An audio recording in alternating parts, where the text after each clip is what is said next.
పిత పుత్ర పవిత్రాత్మ నామమున ఆమేన్. ఈరోజు మే 27వ తారీఖు. యోహాను సువార్త 16వ అధ్యాయము 5వ వచనము నుండి 11వ వచనం వరకు. కానీ ఇప్పుడు నన్ను పంపిన వాని యొద్దకు పోవుచున్నాను.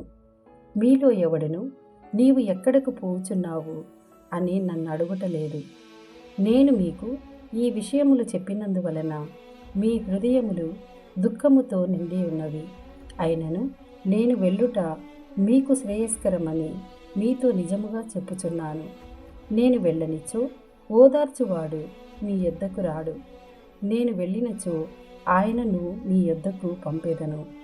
ఆయన వచ్చి పాపమును గురించియు నీతిని గురించియు తీర్పును గురించియు లోకమునకు నిరూపించును.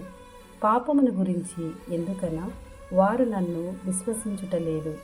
నీతిని గురించి ఎందుకనా నేను తండ్రి యొద్దకు పోవుచున్నాను, ఇక మీరు నన్ను చూడరు. తీర్పును గురించి ఎందుకనా ఈ లోకాధిపతికి తీర్పు విధింపబడినది. ఇది ప్రభుని వాక్కు. సర్వేశ్వరునికి వందనములు.